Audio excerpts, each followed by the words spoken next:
Hey everyone, I'm the Chess Nerd, and today I'm going to be presenting a very special draw. In fact, not many draws are even seen like this these days. It's called the textbook draw. So in this game, there are particular scenarios, as there are in chess, that make a draw no matter what the material is, no matter what the circumstances is. And so today we'll be replaying one of the games that I studied in my Zurich International Chess Tournament. I'm doing a full analysis of that on my Instagram page at the Chess Nerd. In this game, Paul Keres, a grandmaster from Estonia, plays Miguel Najdorf from Argentina in the 15th round of the Zurich International Chess Tournament played in 1953. And so this game goes on for a while, so I won't bug you with all the details. We're just going to really focus on the endgame here, which is the interesting part. So we're going to zoom past here to the 29th move, after which white have just taken back on g4 in an exchange. And now black realizes that we're now in an endgame and that white has the bishop pair, which is the best pair of bishop or knights combined. Miguel Najdorf plays knight f3. What this does is that it forces the bishop on g2 to take on f3, right? Because if the king moves, then there's a free rook or free bishop, right? So after bishop takes, rook takes, white play a very sneaky move here. They play rook d1. So Paul Keres has intentions to bring his second rook to the 7th rank. From there, he has double rooks on the 7th rank, and for those who don't know, double rooks on the 7th rank is usually a winning formula in chess. It's actually a really strong way to attack. It's one of the strongest known ways to attack in an endgame for sure. So after Paul Keres plays rook d1, threatening rook d7, Miguel Najdorf has to do something here in this position. Indeed, he does so with rook f7. This blocks the potential strength that two rooks on the 7th file would have had, right? Paul Keres decides to exchange and bring his second rook with check on d7, making Najdorf's king just go back. And now let's observe the position materialistically. So materialistically, white have 4 pawns, black have 5 pawns, right? Which means black are a pawn up. And because the bishops are the same color and, well, the rooks are rooks, this means that black have a full advantage. Indeed, black's advantage wouldn't have been that strong if the bishop were of opposite color. So let's say my bishop was a white squared color bishop, then it would be a little bit more drawful, right? Drawful, I just invented a word. So anyways, after king g8, white have to find a way to stop, especially black's b6 and c5 pawns, because these are the ones who are already supported by rook on b8 and who are sliding down the first towards the finish line, towards pawn promotion. And so here, after king g8, white plays a nice move, which is b3, and after b5, rook c7. Beautiful move that is. After rook c7, black's pawn is attacked, and it's very hard to defend. Indeed, I think only bishop f8 here helps defend the c5 pawn. And why does black not want to play a move like bishop f8 here, let's say, for the analysis? Is that this simply creates a weakness in this diagonal, which the black bishop is off of now, and this results in an immediate draw in which white just continue to pressure the c5 pawn here, and there's really nothing that black can do. So black's last attempt, knowing that his pawn is going to die anyways, is c4, so it's just a sacrifice of the pawn. White has to take, and now black plays a magical move, which is b4. And why I call this a magical move is because, first, the pawn is supported by a rook that is behind it. So you always want a rook that's behind your pawn in endgames.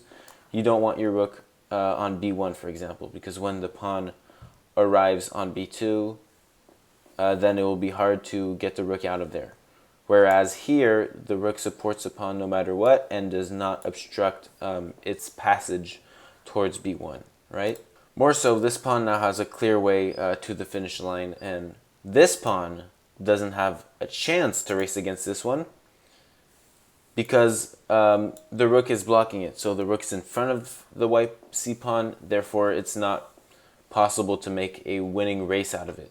White knows that they will lose that race, so they have to focus on stopping the b-pawn at all costs. This is a game-changing matter here. So after b4, a very intriguing move indeed. White still go for bishop c1 because he knows that a pawn rush is going to arrive here quick, maybe in 2 moves, right? b3, b2. And indeed, black plays e4.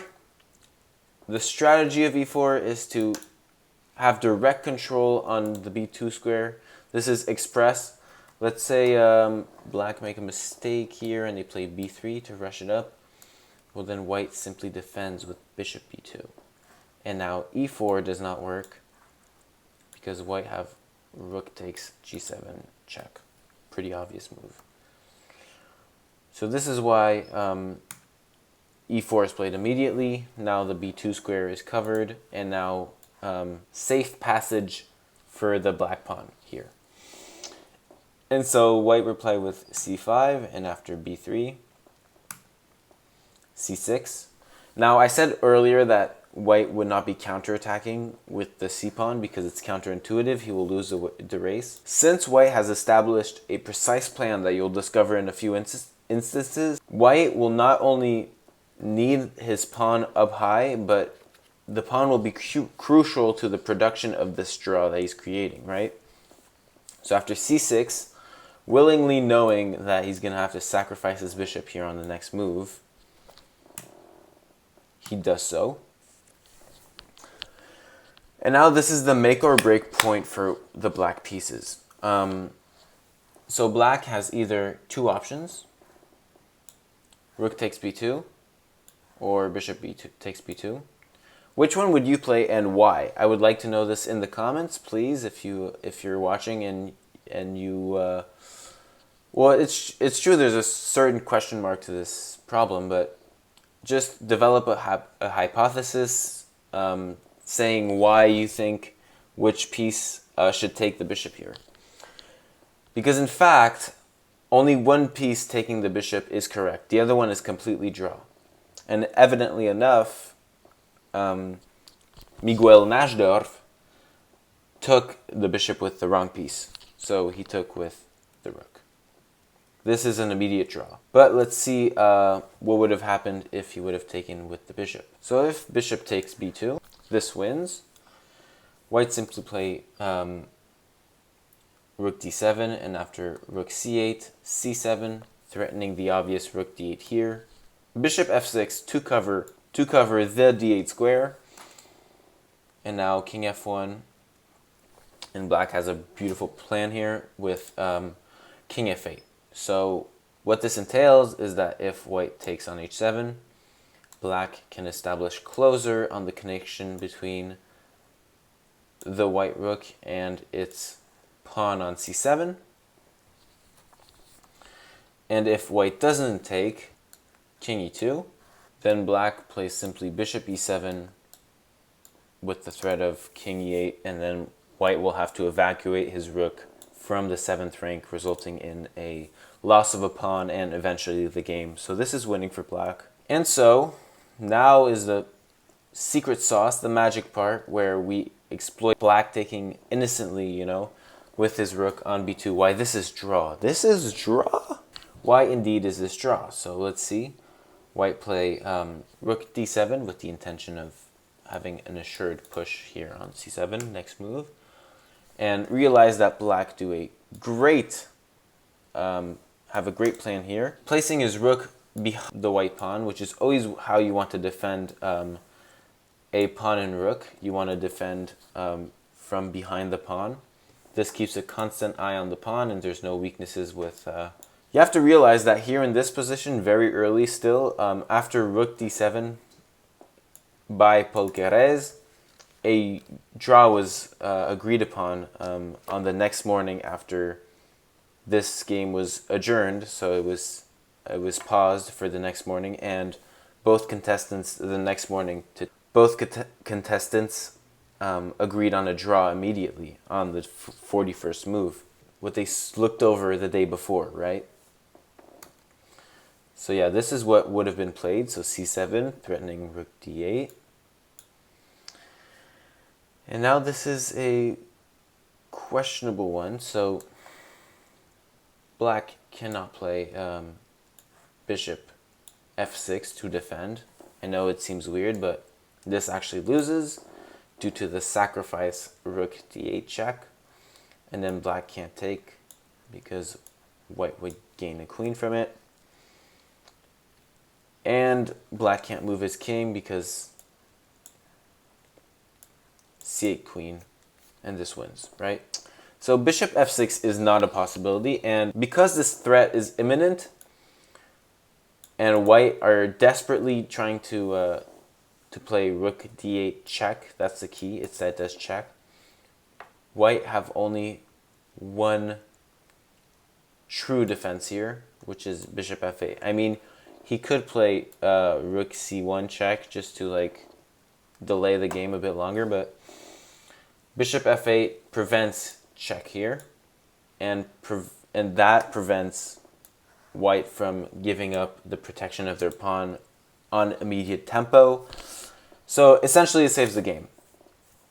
And what you have to realize here is that this is a textbook draw.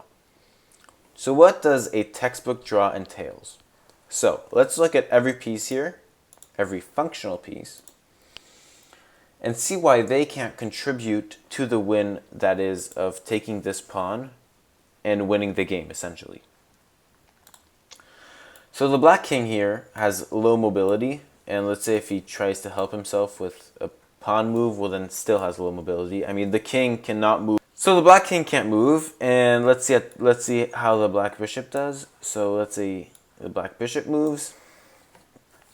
Paul Keres would just play check and push the c pawn to queen, as we saw earlier.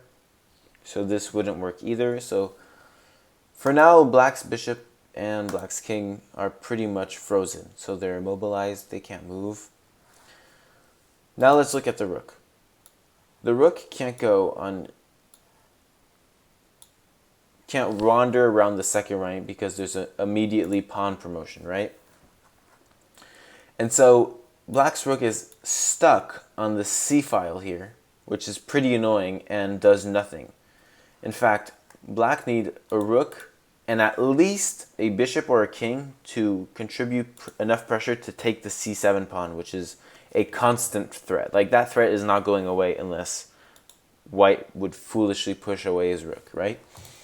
So because there's only one pressure on the c7 pawn, black will never be able to attack it sufficiently to win. And this results in this position being a complete draw. So yeah, that was the textbook draw. A game played again by Paul Keres playing Miguel Najdal from Argentina. I hope you enjoyed the video. If you did, feel free to like, share, comment. You know how it goes. Give me some feedback too. I love feedback in the comments. You guys are so positive. Thank you so much for your appreciation. You know, it just encourages me to make more videos like these. So thank you very much, and see you next time.